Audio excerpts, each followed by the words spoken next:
Blacksburg Bucks disaster. So we're trying to get you to pay attention to us on a topic that's happening here locally that I don't know that a lot of people even know about. I mean, I didn't find out about it until I think the second, I think it was like right before the second wave. So what did you have to do? You had to go to the National Bank of Blacksburg and purchase a Blacksburg Buck and then go spend the Blacksburg Buck. Yeah. And then they would get double. They would get like double the value or something like that. Yeah. So like it was a local town initiative, right? So and local town, you work with the National Bank of Blacksburg because it's a local bank. Yeah. So which I love National Bank of Blacksburg. They've given me some very good loans, and I appreciate my relationship with them. They so you would have to go in person. Like so for the first round you could go in person. Yeah. Right. But for the second round you couldn't go in person.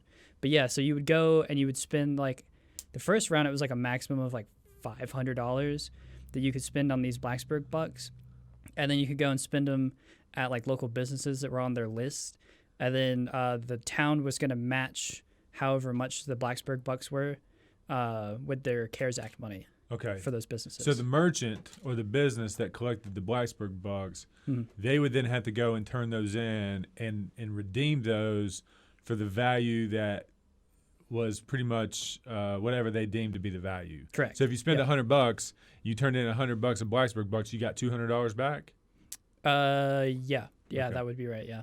Gotcha. So it was to help encourage like local spending.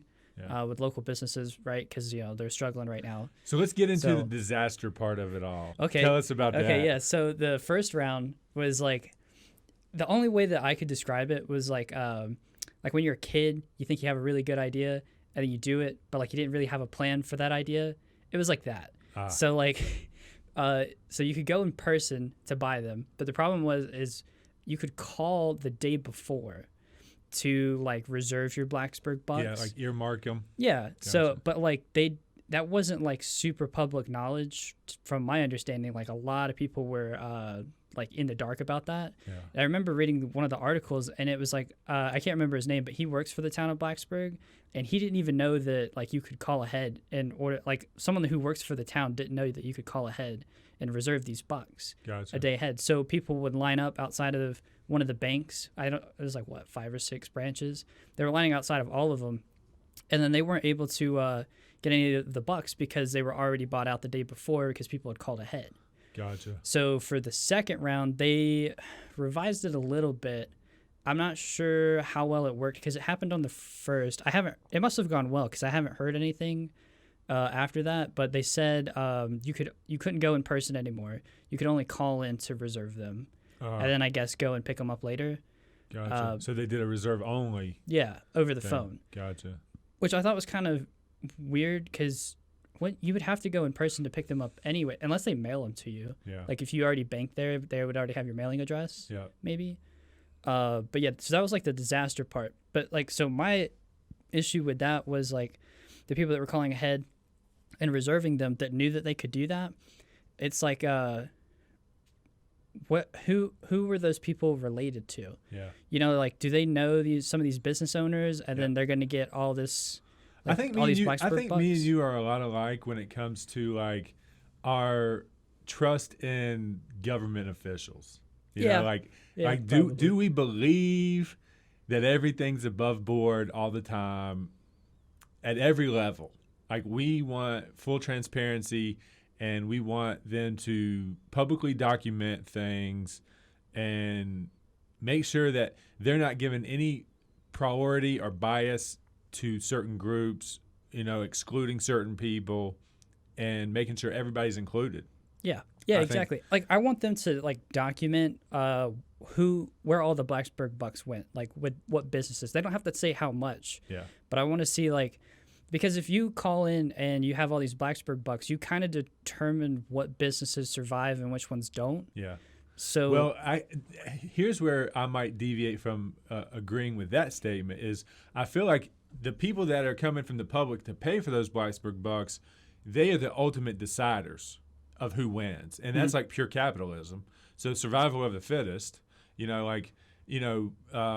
only problem I don't like is if some big company, see, these look like from the list I've seen from the list I've seen, they're all small businesses. There's no there's no big names on there. Yeah, like it's nothing like Lowe's or Home Depot or Walmart. It was none of those businesses. It was like all locally owned. Like the business owner lives in the New River Valley kind of deal. You know. So, well, I mean, I guess they don't necessarily have to, but their business is located enough. in Blacksburg. Yeah, it's located in Blacksburg. Yeah. So, no, but I didn't mean like it determines who survives and who doesn't. I mean it in the sense of like if all those businesses, like let's say the business owner tells 10 of their friends to go and buy these Blacksburg Bucks, and then those people tell 10 of their friends. That's a lot of people going and buying up all the reserves of Blacksburg Bucks. Yeah. And then it kind of determines who survives and who doesn't. Sure. So, I don't know. It's a weird situation, and they weren't very clear about it, which makes me think that it was kind of fishy. They did a second round, which makes me think that it was more of a good intent, and they fixed a lot of the issues with the first round. Yeah. I mean, what's to say I don't got $100,000 in the bank as a business owner? Well, you could. And I went to my employees. I gave them money. To get in line, or I called and earmarked for these people, and they just gave me the Blacksburg Bucks back to do what I wanted to with it, and I just got an extra. I mean, there's a lot of manipulation that could happen there if you're a nefarious character. Yeah, right? I mean, I guess that could have happened. Yeah, 100%. I mean, it was that would require a lot of work and knowing a lot of people, because the first round you can only buy up to $500. Yeah. And the second round, I think it was like that limit was probably the reason they did that. Probably. Well, yeah, you want it to go to more people, because the more people you have, like all those people might want to go spend money elsewhere, and they might not all be like-minded. So you have a higher chance of them spending money at all of the businesses rather than a few people spending money at some of the businesses. Yeah. So I don't know. I'd like to see them kind of document where that money went, and like what businesses got what. It's a sad thing to say that we have no, and this might just be me and you, but I have very little confidence in the government at this moment for some reason.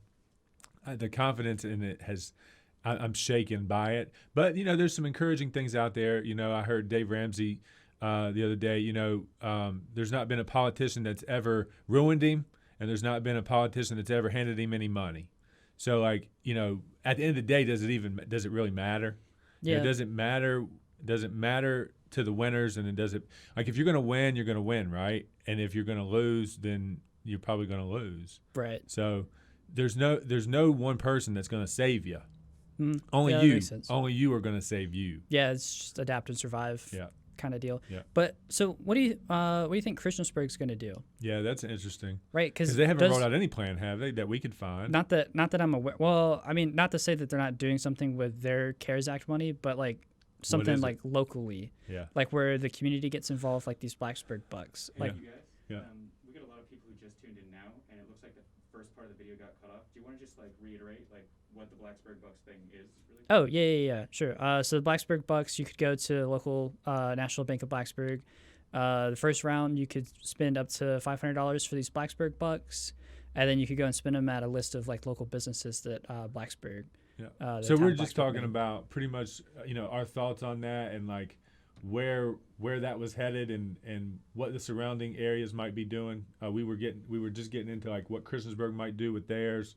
They got allotted a tremendous amount of money through the CARES Act, and Blacksburg's strategy was to let the community come and buy up some of that, and then spread that into the local businesses that they wanted to support.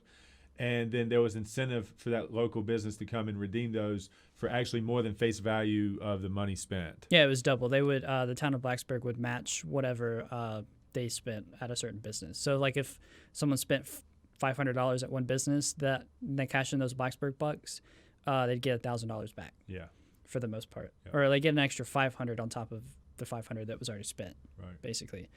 But yeah, so like the town of Christiansburg's got $3.2 million. I mean, it's a lot less compared to the $4.8 million that Blacksburg got. Well, I mean, I guess it's not that much less for a town. Yeah. But as far as I'm aware, I haven't seen any like what their plan is to do with like how they're spreading that out. Yeah. Yeah.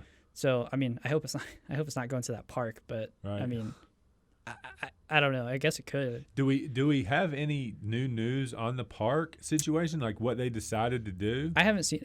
Excuse me. I haven't seen anything yet. Not to say that. I think they're probably gonna break ground on it. It's probably like the next news that we'll hear. Oh, do you think that they approved it? I don't know. I thought they did. We need to find that out and report on what they decided. I know there was tremendous. There's a local business owner, the guy that runs Kabuki. Mm-hmm. He put a poll up just on Facebook. Everything Christiansburg. That's like the big Christiansburg group. Everything Christiansburg. It gets wild on there sometimes. But he posted a poll that said, that outlined like how everybody was feeling about the park, and it was overwhelming the votes that came in for we don't mind the park, just not right now. Yeah. Yeah, I think that was like from like the emails that the local news stations got.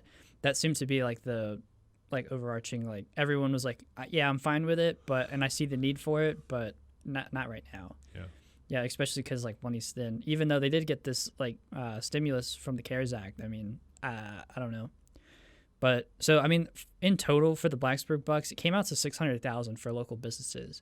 But again, where is that $600,000 going? Yeah. Are these local businesses going to struggle because of that? I was talking. I've got a buddy that is a manager at a local restaurant. Mm-hmm. I won't, just to keep him protected on our conversation, I won't mention what restaurant or what name. But he was saying that the community is definitely utilizing the Blacksburg Bucks, and that it's showing up at his restaurant a lot. Mm-hmm. And we were talking about, survival of the fittest, right? Like, they could have blanketed everybody with some money and like said, here's your portion. But then they did like what the right thing was to do was let the public decide like who the winners are and like who's gonna get the money. Yeah. Pretty much. And I don't mind that. As somebody that likes the free market, that somebody that appreciates, good business, that's gonna even enhance the awareness around like, do we have a viable business? Are we serving people well enough? This is the litmus test. This is the litmus test to say, are you good enough to survive? And if you're not, then you either need to get motivated or you need to pack it up. Yeah.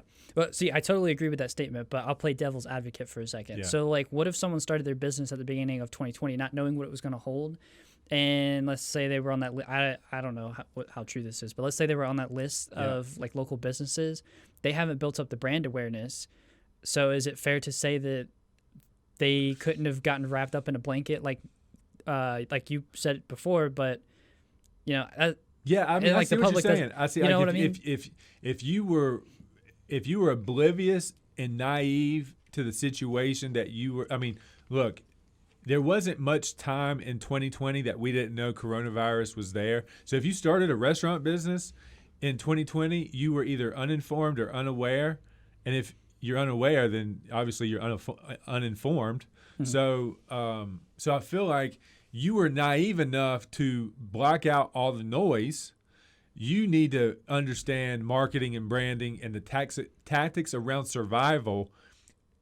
You just got thrown into the fire big time. Yeah. Well, I mean, so starting up a business, you don't just like flip a switch and like you start the business, right? So like someone was probably planning it in like 2019, right? Yeah. And then they were like, all right, January 1st, 2020, I'm going to start it. Because I don't think I heard anything about COVID.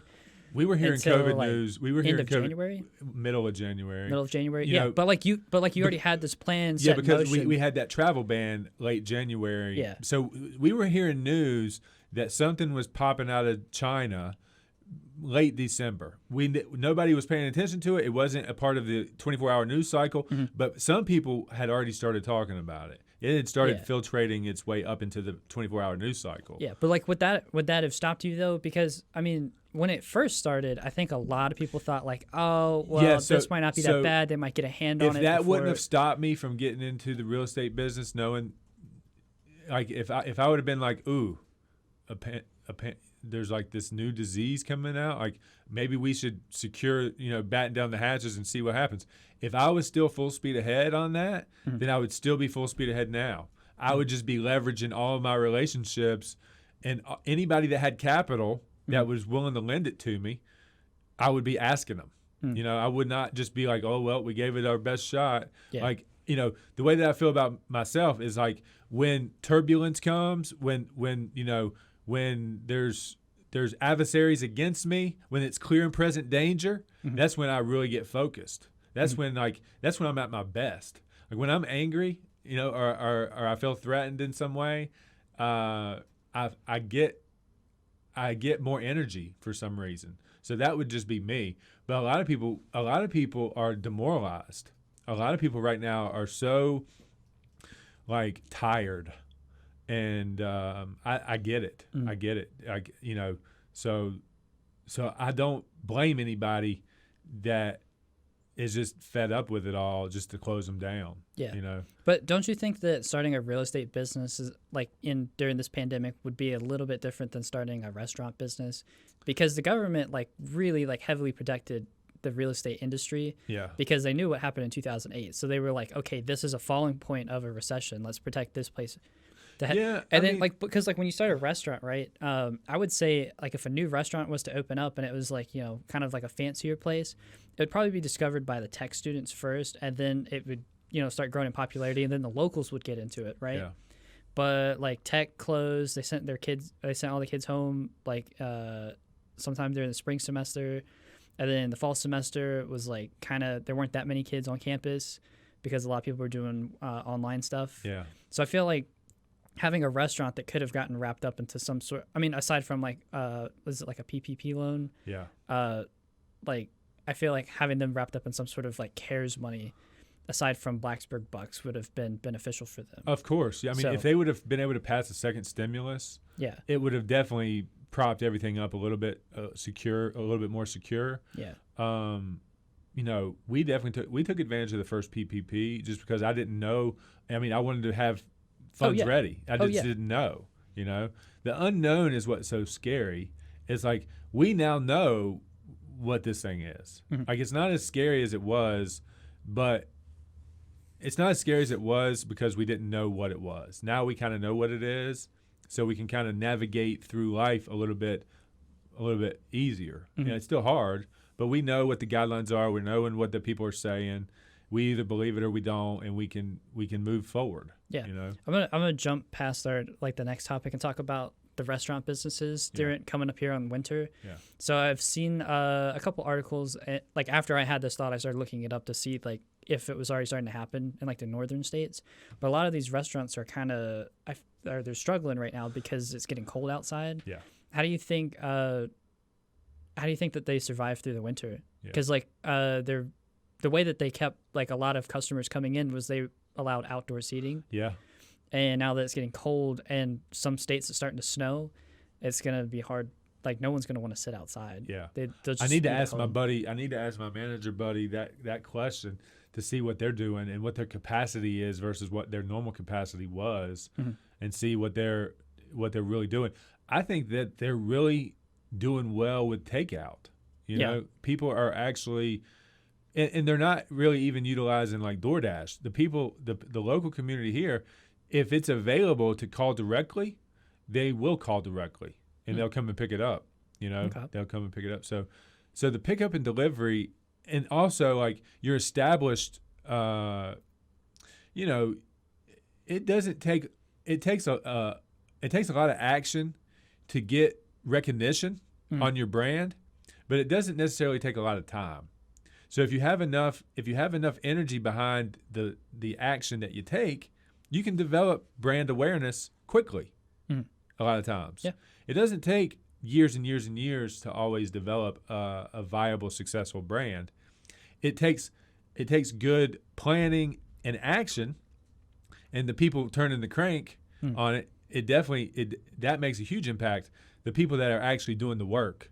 If the public likes you, if the public accepts you, then you'll have success. If you've done something that you're not working that hard and you're not serving the people great, then your brand isn't going to be viable. Mm-hmm. You know. How do you think a local business around here gets accepted by like the community? Because you know the community better than anyone else. Top quality and great service. I'll just always refer back to Cabo Fish Taco. Mm-hmm. Shout out to Cabo Fish Taco. Every time you go in there, the food is like unbelievable top quality food, and if you're any kind of semi-regular, they start to actually recognize you and acknowledge you and make you feel like, you know, welcome back. You know, like not just, oh, hey, welcome, like nice to meet you type. Mm-hmm. They kind of get familiar with you coming, and they like welcome you as a repeat customer. You know, they make you feel like, you know, they understand and they know who you are and type thing. So they kind of feel like they try to get to know you. Gotcha. There too. So that's like something that they instill in their employees. Yeah. And not. Yeah. Okay. So the culture, the leadership there, and like I said, you know, it's my favorite local place just for those reasons. Is that you go in there, the food's always great, and they make you feel like, you know, they know you. Yeah. Yeah. Everybody knows your name, right? Like the old Cheers thing. Yeah. So yeah. But so like, how's Cabo Fish Taco doing with like delivery? Oh man, I think Killing it? from what I see, like I've been there a couple times, Mm-hmm. and I just think that they're doing well because of that established thing. Like their food's quality, and they get it out, and they just do a good job, I think. You know? I don't know. I just feel like you'd kind of miss the like culture and environment of Cabo Fish Taco, and I mean their food's really good. So I mean that's keeping them alive. Yeah. So I mean I guess have a good product too. Yeah. Yeah. How to get the community to accept you. Right. Yeah, that makes sense. Okay. Well, I was curious, you know, because I mean I guess the other solution that I saw was space heaters, but like I don't know how effective those would be. I mean they're effective, right? But like I don't know. I still feel like you'd get cold. Oh, outside, yeah. I mean, you know, there's ways. You know, there's these little big like propane fired heaters, but then you really have to have a canopy, and you have to have something blocking the wind, and really what you would be doing is setting up. And here's the funny thing about it all is, people are setting up outside dining, but it's an inside thing. Like it's just outside inside. Yeah. I've seen the memes. Yeah. So it doesn't. I'm not gonna like say like whether it makes sense or not. You know, people make their own decisions, but like, you know, I don't know. Yeah. I mean, I guess it conforms to the guidelines, right? Right. So that works. Yeah. Yeah. So I don't know. These Blacksburg Bucks, man, it's really fishy what's going on. I hope. I feel like we want to think, or we do think that there's a lot of like. Well, conspiracies evil. Are fun. Yeah, I mean. We want to hope for the best, that people are going to be genuine and honest and forthright, but we know that sometimes greed sets in, and people are scheming, and people don't do the right thing all the time. Based on what we said earlier, if anything comes from it, I don't think it was because of like Blacksburg Town Council or anything like that. I don't think it had anything to do with that. It would have been a local business seeing the loophole, obvious loophole, and taking advantage of it. Yeah, I think is the problem.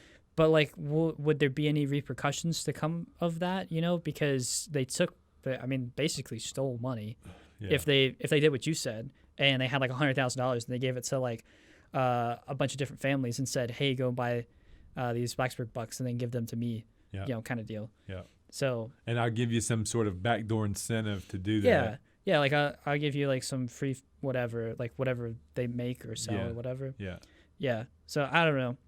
It seems fishy, but I just want to see what Christiansburg does, because there's probably more local businesses in Christiansburg than there are in Blacksburg, right? Yeah. So like I'd like to see something come of that. Yeah. If we ever get enough attention here to get our content to the people that we're questioning, we would love for somebody on Christiansburg Town Council, Blacksburg Town Council to chime in on anything that we're talking about or saying. And put us right, you know, kind of put us in our place. You know, we just want to be informed. We're engaged. Now we're trying to be informed, and we're trying to pass that information on to the people that follow us and are paying attention to us. And, you know, I've come in the last year, it just kept building up and kept building up, and taking action and being informed and being involved. There's too many people in the world that just don't get involved, that don't have the information that they need. And I think if we were all involved and we were all informed, we would actually see things change for the better good of humanity. So that's my encouraging, that's the reason why I'm vocal. That's the reason why I've become vocal. I haven't been vocal most of my career, but in the last year I have become vocal, and I've lost some relationships because of it. But I think it's important. I think it's 100% important that the people of this community get to know who I am, and they make a decision on who I am. And if you want to use me for your real estate needs, then you know exactly who you're working with. You've gotten enough content from us to know exactly who I am. Mm-hmm. And then you can make a decision based on if you want to use my service, or if we create any products, or we influence you, have people on here that you pay attention to, type thing. That's for you to decide. But now you get to make that decision because you know who I am. You don't just see my face on a sign throughout town. You actually get to know who I am. So, anyway, one more conspiracy theory before we leave. Yeah. Before we leave this topic, at least, about the Blacksburg Bucks. What is to say? And I like to think that everyone who works for the town of Blacksburg, good people, who is to say that someone on town council, we're not going to name any names because I don't know who they're related to, but to say that they have a friend who has a business and is like, we're going to give the town $300,000 in stimulus. What is to say that they don't split that money and they take the profit? So they're like, you get the $500 for your product, and you give me the $500 for, helping you out. Yeah. I don't know. There's just too many. That goes back to the transparency thing, right? So, well, I don't think if that happened, I don't think there would be any way of them documenting it. It would just be like an under the table thing. Yeah. That would be like an investigation. Yeah. So too much gray area. I hate gray area in the government, especially when it comes to distributing money. Yeah. So I definitely see that. It's a little sketchy. Yeah.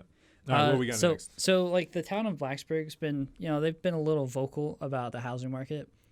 So a couple weeks ago, the town of Blacksburg launched a Let's Talk Blacksburg thing on their website. Before you go on to that, we did get a comment from New River Engraving, and they were talking about CARES Act funds. They were saying that Christiansburg and Blacksburg actually teamed up to provide grants to small businesses, and that New River Engraving applied for one of them and received a grant for that program.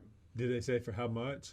They didn't say for how much, but I did. No, I mean I did read about that, but this Blacksburg Bucks is something totally separate. Okay. Oh, let's message them back and say how did they apply, and how much did they got. We won't, if they don't want us to disclose how much they got, then we won't. But if there's opportunity for that, maybe we look at that. Maybe we help document the process of that. That's great that they knew about that. I had no idea about that. I bet there's a lot of people. Yeah. I bet there's a lot of people that don't know about that. Because I'm not mic'd right now. Yeah. But they didn't hear what I said probably. Oh yeah. So apparently there was a grant that you could apply for through Blacksburg and Christiansburg collaborative effort for businesses to apply and get extra money for their business. And New River, our boys over at New River Engraving just commented on that. So yeah. But I'm pretty sure Blacksburg Bucks was something totally separate from my understanding. Because whenever you read anything about Blacksburg Bucks on here, I didn't see anything about a different grant. Yeah. This was something. It was just another way that they used the CARES Act. So Blacksburg funneled some of that, because they got more money. They did something a little bit on, they layered on top of what they did with partnership with Christiansburg. But it sounds like Christiansburg and Blacksburg pooled money and offered local grants to businesses if they applied for it. Yeah, well, yeah. What I'm saying is the Blacksburg Bucks thing is kind of unfair.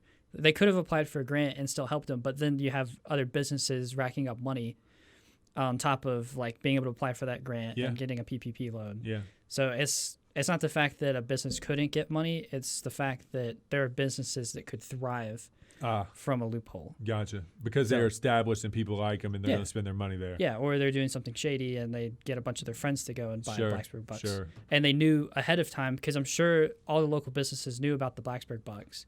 So they had the advantage over the normal public. They could have known probably and then told their friends to call ahead. Yeah. So which is why they would have established that rule later.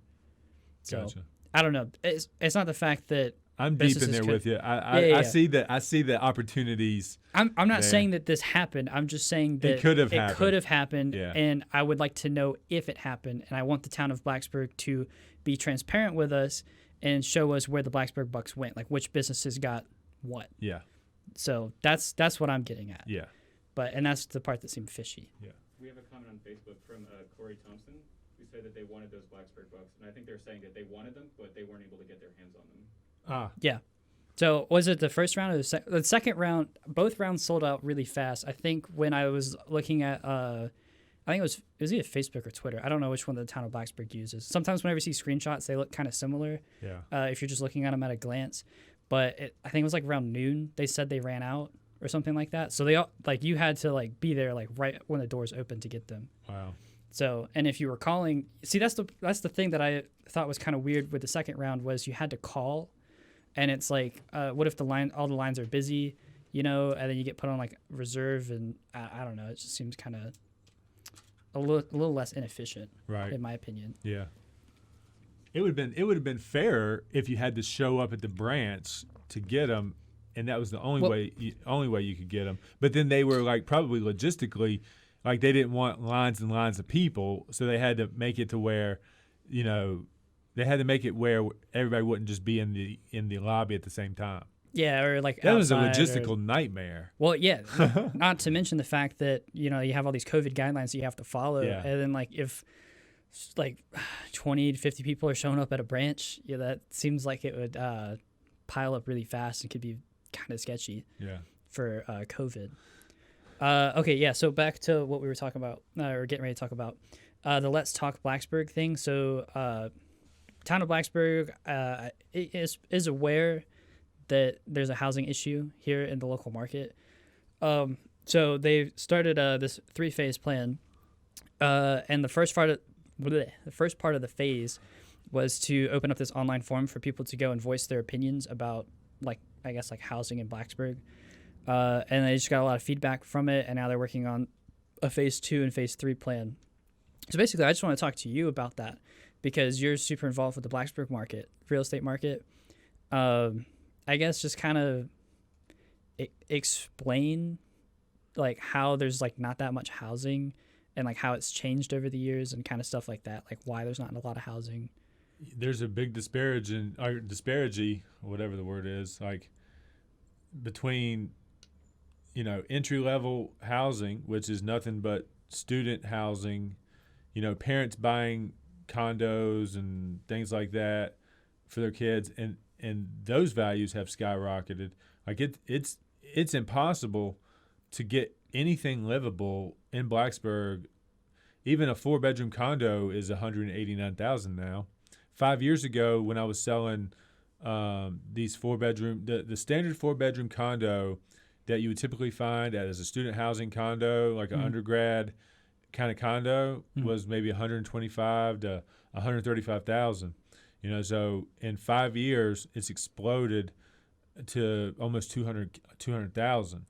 Some of the townhouses that I was selling for $159,000, same 4-bedroom, 2-bathroom situation, they're now $269,000.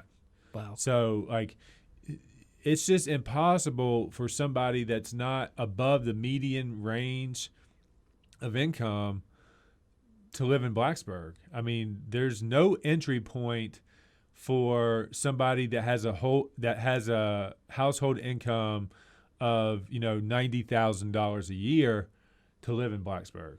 Yeah, there's no entry. That is hard to believe that you can make $90,000 of combined household income, and if you lived in Blacksburg, you'd be living paycheck to paycheck. Yeah, no, I mean, yeah, that's the whole thing that everyone was complaining about. Was it because I think they said what like the average house in Blacksburg, or like the starting point of a house in Blacksburg is like what, like probably 390, 400. Yeah, I mean it's really kind of skyrocketing. I make a joke if I'm out in Blacksburg showing, I almost say you can't find anything livable under 200,000. Like if you're looking for a single family home, it's almost a total redo. If you find a house under 200,000, the place is about to fall down. Like it needs foundation work, roof work, interior wall like type stuff. Like you let the place go to ruin if it's under 200,000. Yeah. And let's just compare that to, a place like Pulaski. You can buy $50,000 houses, And they're like pretty nice too. Yeah. They're not bad. Yeah. A couple of years ago, I bought a house for $30,000. Today, I rent the place out for $600 a month. Nice. $600 a month on $30,000 purchase. Do you have to do any work to it? We did some remodeling along the way, but nothing atrocious. Nothing like what you would see in a $200,000 house in Blacksburg. Exactly. Yeah. So when you buy a $200,000 house in Blacksburg, if it needs a total redo, you're spending like another $100. Yeah. We spent $30. We spent $30, and we might have put another $10,000 into it, something like that. So the whole market's shifted in what, like 5 years? Yeah. So what? So I'm not originally from here, and I guess I moved here 5 years ago. So it's kind of been normal for me for Blacksburg just to be like super expensive all the time. Yeah. What happened? Well, all right. So we have a very ambitious goal of enrollment at Virginia Tech. Right. Like we're trying to explode the enrollment there over the next 10 years. I'm sure what we're dealing with now has hurt that desire, that goal. Yeah. But I still think that that's probably still being executed and pushed along, and they're attempting to get the enrollment to, like these major colleges, these major like top 5 powerhouse. You hear that term in sports. Yeah. We're trying to be as competitive as like the Penn States, the Florida States. Like we're trying to get enrollment up to those numbers. Wow. Okay. Yeah. So this town doesn't have like good infrastructure for that yet. Yeah. At least in my opinion, because I've been to those. I've walked around like Michigan State. I mean, that's a huge town. Like, it's probably like a city, probably. Yeah. But I mean, that's. Yeah. Yeah. So they've got that. They've got they want a freshman class of like 8,000 or more kids a year. So I think that's like those are the last numbers I heard. I might be off on that, but I think that's like their enrollment goal is. Well, I heard like a couple of years ago that they wanted to double the size of their campus. Yeah. So, and I don't know what the time frame for that was. I mean, it's probably been delayed because of this year. So who knows how far back that's been delayed. But so from what I've observed, when I look at like the real estate market and after working for you, there's not a lot in Blacksburg unless you can afford a house over 500,000. Yeah. Christiansburg's real estate is starting to increase because people that work for Virginia Tech or just in Blacksburg have to move to Christiansburg. And then once that runs out, they might not have anywhere to go because Radford, a bunch of people are flipping houses in Radford and renting them out because there's another college there. Yeah. So in that scenario, what happens? Well, I know it's just complete spillover. Within a 30-mile radius of Blacksburg, it's just a complete spillover. And that's why I've always been a proponent in the last 5 years that Pulaski County and Giles County are the biggest emerging markets we have. Because people do want there's people that want the lifestyle of being close and being directly at Virginia Tech. And then there's people that don't mind the commute, that want privacy, that want to feel like they're away from it all, but still close enough. So that's the perfect scenario for Giles and Pulaski because the population growth here is getting so much that there's just no room or it's not affordable. Gotcha. So like it would be nice if Blacksburg could accommodate some more median level income folks, but I don't see it happening. I don't really see like they might want to put a 3-step plan to figure it out, but I don't have any hope that they're not going to cater to the elite and let the more median type of incomes roll off into the other areas where, it's just a different type of person, Yeah. So, So, I mean, like, there's how much land, because you would need a lot of land to build a lot of houses. Yeah. How much land is for sale in Blacksburg, like, right now? Like, if you had to take an estimate. Well, I mean, there's probably not a lot. I mean, a lot of the large land has been bought up and is being developed. Mm-hmm. We talked about the Hogue Farm the other day down Price's Fork. That Sheeler's is about to build 100 homes on, and States and Homes across the street is building a bunch of patio homes and like a new version of New River Village in Christiansburg, but in Blacksburg.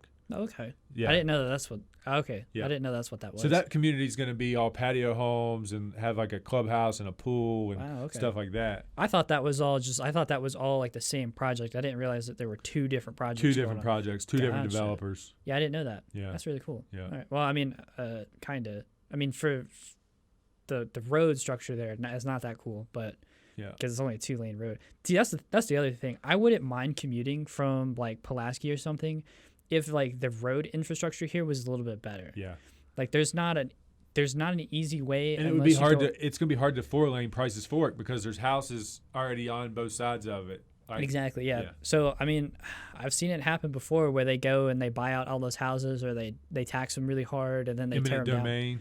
Yeah. Yeah. So because I mean, kind of off topic, where my grandparents live, that happened because they wanted to build a bypass. Because I'm from Wilmington, North Carolina. Yeah. They wanted to build a bypass around Wilmington to connect with some of like the smaller towns on the outside. And like one of their friends from church, her house got like taxed really high, and then she had to like sell it. I mean, she sold it for a lot, right? Because they really, really wanted it. Yeah. So she had a lot of leverage there, but I mean, it was really sad to see. So I mean, they could turn it into a 4-lane. But, I mean, that would require people losing their houses. Yeah. So that would kind of suck. Yeah. But this 3-step plan, I'm not like a civil engineer or anything. I don't really understand it. Because their 3-step plan was like survey the people living in the town, look at design and issues related to density, and then look at the strategy we can take and the trade-offs related to those strategies.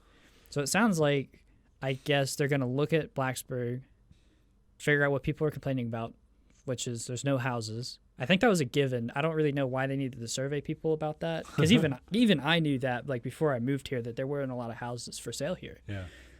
And then, like, look at issues related to density. I guess that means, like, look at all these, like, townhouses in Blacksburg and all, like, the apartments, maybe. I guess density in terms of, like, where all the traffic is, probably. Yeah. So Price's Fork, where it goes from 4 to 2 lanes, that's a problem. Yeah. So I don't. Oh shoot. Well, if they find out that the density part is there, then that would probably mean that they would move forward to try to turn it into 4 lanes, right? Maybe, but they would have such a challenge getting all those homeowners like that. It would be a nightmare to try to take eminent domain from that many people. Could they just pay for like some of the property? Well, they could see who would want to sell if they could get everybody to just sell it. No. I mean, not like their whole property, but like they just take like a sliver from it. I mean, that would be. I feel like at that point it's starting to get kind of dangerous. It is dangerous to live on a road that would be that busy. That's the thing. You're going to create mad traffic, and your houses are going to be so close to that traffic. Nobody's really going to even want to live there. Yeah. See, that was the problem because that already is a problem, and like we didn't know that when we moved here that Price's Fork was that busy. But it's like a pain trying to just get out of our housing development on that road. Like at like 8 or 5 o'clock, it's impossible. Yeah. So like, is this 3-step program like a step in the right direction? Do you think that anything could actually come from it? No, I don't. I think it's a pandering type thing that, they hear it enough that they want to seem like they're taking action, and maybe there's some good that comes from it. But I just feel like they're going to continue to work with the people that can make a profit and adhere to their guidelines. Blacksburg guidelines are really hard on the builders and developers and things like that. So it's really hard to build in Blacksburg because of the scrutiny that Blacksburg puts on them. So that cuts into profit, that cuts into time for delivery. that cuts into a lot of things where these emerging markets are begging people to come and build, and they don't necessarily have the level of requirements that Blacksburg does. And when you hear stuff like that, you're like, well, the quality's not as good then. That's not really the case. I don't really think that Blacksburg's quality of build, because of the scrutiny they put on, is any better than anybody building in Pulaski. Yeah. Like I don't think that they're getting any higher quality of product because of the red tape you have to jump through in Blacksburg versus the red tape that you don't have in Pulaski. Yeah, like I mean, I have she's like a distant aunt to me. She sells real estate in Florida, and she sells like those new like low income houses, and they are really really nice, and they cost like maybe $210, $220. Yeah. I mean, of course that's in Florida, right? Right. But I mean, if you were to build that here, that would be great. But I don't know if Blacksburg would allow something like that. But at the same time, I was just thinking like, so they're building those new houses, and I guess what did you call them, like flats? Patio homes. Yeah. So they're building those on Price's Fork. They're probably going to redraw those, like the town limit, probably to try to incorporate them. Yeah, I'm sure that they're going to annex some of that property for town. But wouldn't you think that they would just like kind of do like some sort of bulge on the outside to try to get all of the houses? Like, because there's like what I'm thinking of is there's two housing developments, the one I live in, and there's one a little bit farther down the street, and then there's the houses on the side of the road. Yeah. So I would think that they would try to get all of those in the new houses. Yeah. So their taxes on those houses are going to go up anyways. Yeah. And it might end up forcing those people out. Yeah, I'm interested to see what happens when everything's developed and and if they really go the annexation. You know, I think Christiansburg is destined to annex a subdivision that should be in town limits. That's not officially town limits. I'm interested to see when towns come after more of the county property that's been developed. Mm-hmm. That's going to be interesting and worth reporting. You know So. Because like that's the whole reason that my parents bought the house that we have right now is because it wasn't in town limits. Exactly. So we're saving money on taxes that way. But if they redraw them, which I told them they probably would eventually, I don't know how soon it would be. Yeah. But I know for a fact that they're going to want all those houses when they get developed. Definitely. So like let's say this 3-step plan did work. How, like in the meantime, before it's done, like what happens to Blacksburg price, like home prices? What, they just keep going up? Well, here's the thing is we really don't know. We don't have a lot of data on how COVID's going to be showing up here. Okay. Like our real estate market is just now probably gearing up to show us the signs that COVID is actually going to have on us. You know, especially if they don't, like what happens if this whole eviction thing, right? In previous show, we talked about the eviction thing. Like, what if a whole unit gets COVID and they decide, you know, some unfortunate things happen and they just file bankruptcy. Mm-hmm. You know, they don't pay rent. What happens? What happens? Will the bank give the grace to the people that own the place on the rent payments? Like, who knows? Well, isn't that what's going on right now? Well, I don't know how much of the commercial money is being in deferment, in forbearance right now. Mm-hmm. You know, like I'm getting ready to take a commercial loan on a duplex. If everybody in the duplex stops paying me because of COVID, what's the bank going to do to me? Right. They're going to make me continue to make the payments. Yeah. Yeah. You know? So do I get any grace when I'm run out of money because I didn't get the money that I was anticipating? Yeah. You know, I think the eviction delay got put off until January 31st, from my understanding. It'll be extended again, I'm sure. The idea was they were just waiting to see what the transition of power was going to be with the presidency. Yeah. And then they were just going to let the new president, or the one, I mean, not anymore, but like they're going to let Joe take care of it. Yeah. And his administration do it. Yeah. But like, so I mean, back to like the house prices of like, so let's say I guess the real estate market stays the same that it is right now. Yeah. What houses just keep going up? You think that it could hit like 600,000 entry level? Well, I don't know if it's gonna warp speed like that, okay. like in the next 12 months. But well, this 3-phase plan, they didn't give a time frame on it. I'm talking about like until this 3-phase plan is up to relieve Blacksburg. You can imagine that it's not going to be in major decline unless something shows up that really impacts employment, and like people start losing jobs around in this area, like in a big way. Yeah. Well, that would come from Virginia Tech, right? Yeah. Like Virginia Tech would have to do a lot of layoffs because that's where a majority of people work. Yeah. Which is why the housing prices in Blacksburg are so high. It would be interesting to know what the percentage of manufacturing jobs there are versus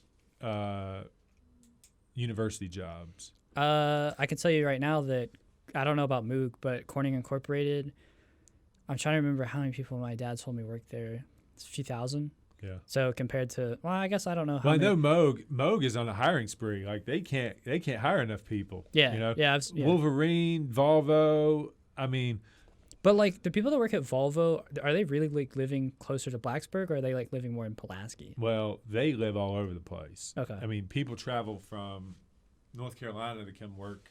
Wow, like just for like a day. They're doing 2-hour one ways. Oh God. Yeah. Oh geez. Yeah. Right. Yeah. Yeah. I don't know if I could do that. Oh no. I mean, you would have to have one heck of a house. Want to make that commute. So, well, you just might be from King, North Carolina. You might be in a black hole, but you got to drive and earn money and then go back home. Yeah. Okay. Yeah, that makes sense. Yeah. I don't know. I've always like lived pretty close to wherever I work. Right. So it's not practical to ride 4 hours round trip. Yeah. For $35 an hour. In my opinion. Yeah. But some people live a different life than I want to live. Yeah. Yeah. That makes sense. Yeah. So, what do you think the likelihood would be that? Probably won't happen in my head, but what do you think the likelihood would be that like Blacksburg, Christiansburg, and Radford would like combine into like one city and generate infrastructure to better the living of the people? There's not a chance in hell I think that happens. Okay. I think Blacksburg has always had in its mind that it's like a small city. Mm-hmm. If anything happened, they would break out and become a city. But again, I don't see there's enough support in the community to allow that to happen. Yeah. Because that's just their density problem is going to come down to there's just nowhere else to expand in Blacksburg. Like to double the size of Virginia Tech and have enough houses to help support the college kids, all the new employees. I mean, they just don't have. That's why I'm like, I feel like that they should, at least merge with like Christiansburg in some way. Yeah. Maybe they still call themselves like Christiansburg, Blacksburg, but they're all like one giant city. But I mean, that's just, they don't have anywhere else to go. Yeah. But at the end of the day, Blacksburg is going to be the migration point for this area, and it's going to house the elite.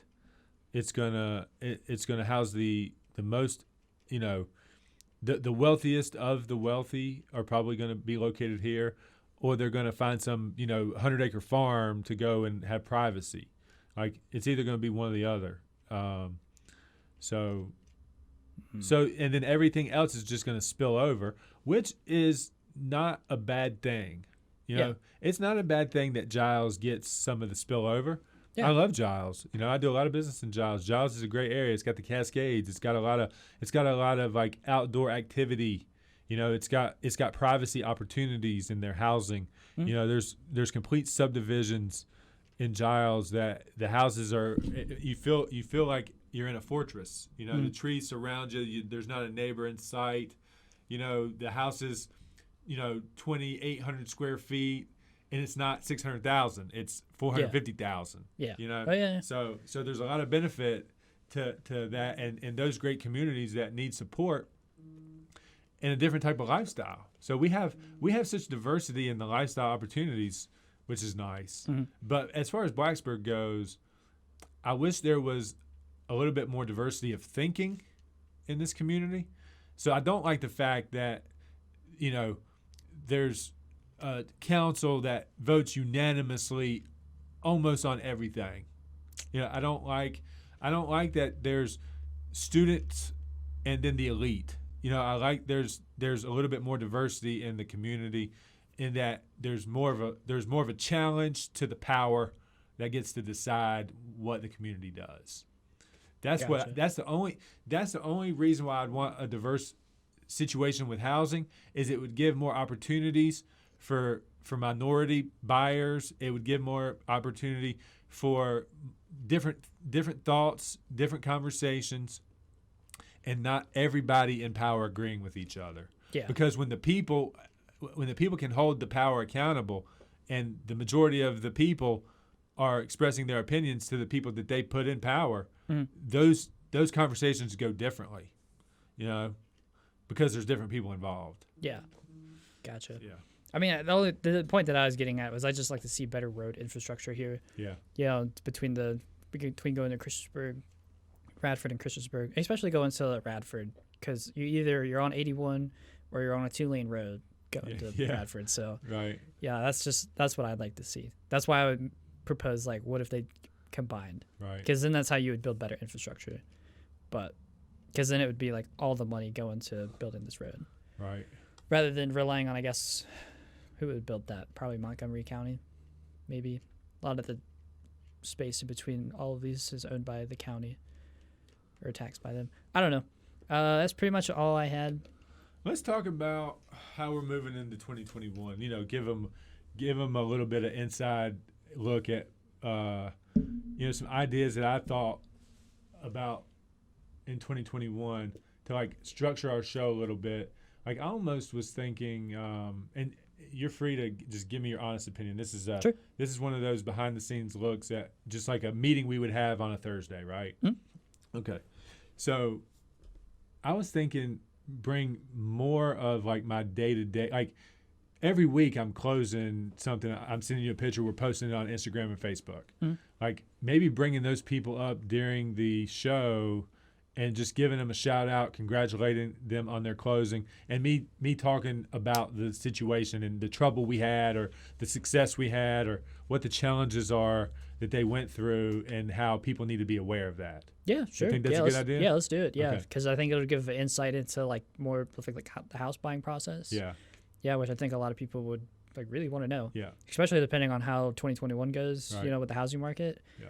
So yeah, no, for sure. Because So we might see new challenges come up next year that we haven't ever seen before. there could be that one moment that, as we're talking about their challenges, that we're just pure education on like what to look out for the people that are listening to us. Mm-hmm. So I think that's pretty good. As far as like, on my social media, we have that, I'm pretty heavy on like inspirational quote type stuff. Yep. I was thinking maybe like have like a quote of the week. Oh yeah, no, it's already in the works. Okay. Yeah. I'll show you what I've been working on. Okay. I made a template for the quotes.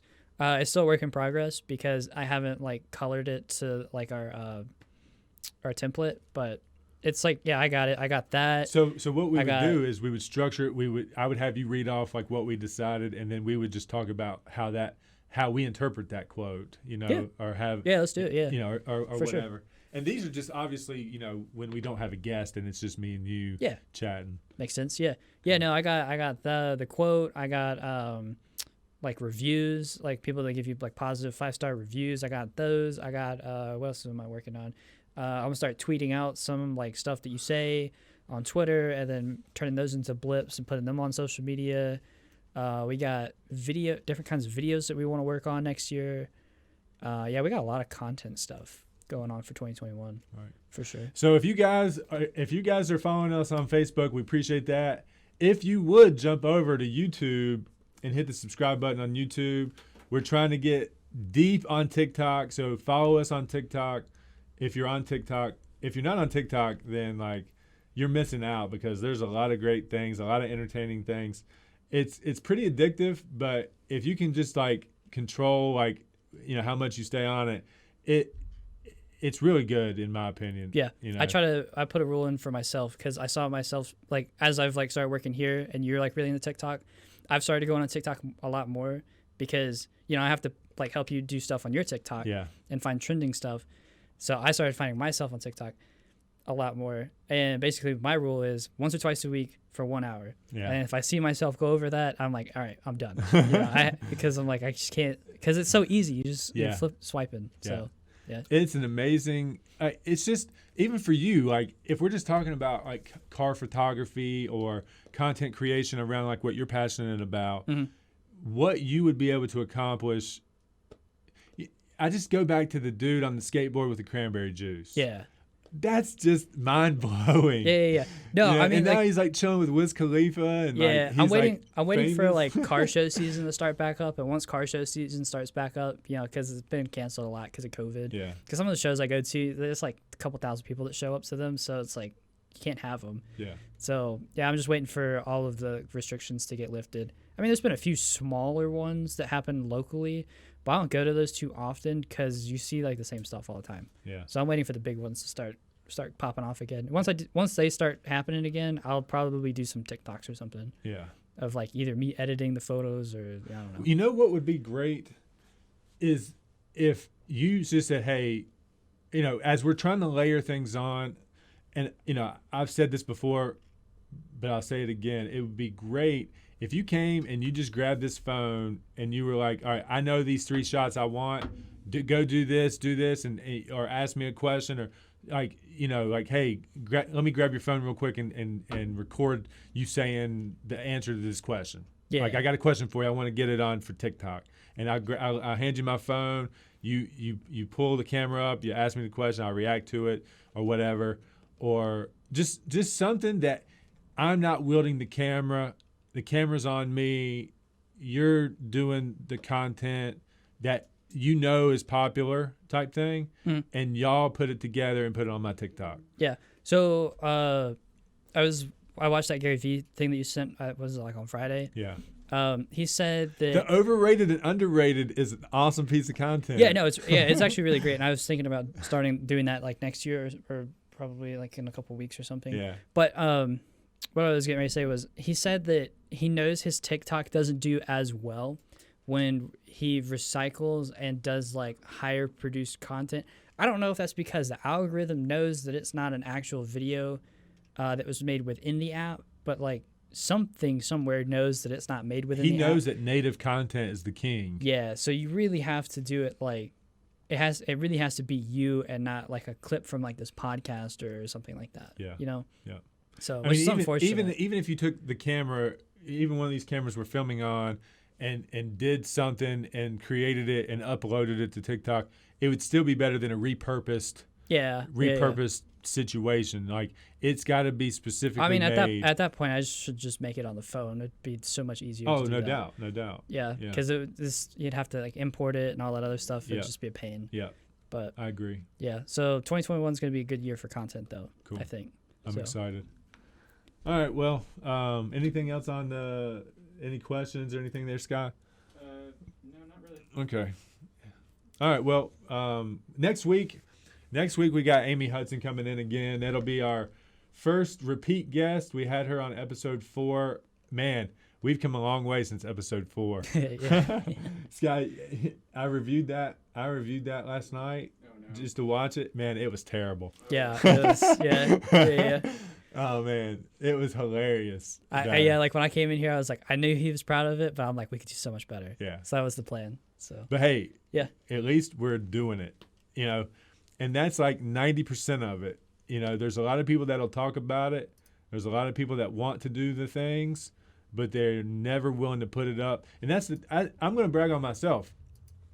Is if I can stand outside the box and look at everything that I've accomplished, it's not because I was ultra talented in doing it when I first started. It's that I was willing to do what it took to get started, and I think anybody out there, if you got any goals, just get started. Go invest in it and go plan and go learn about it.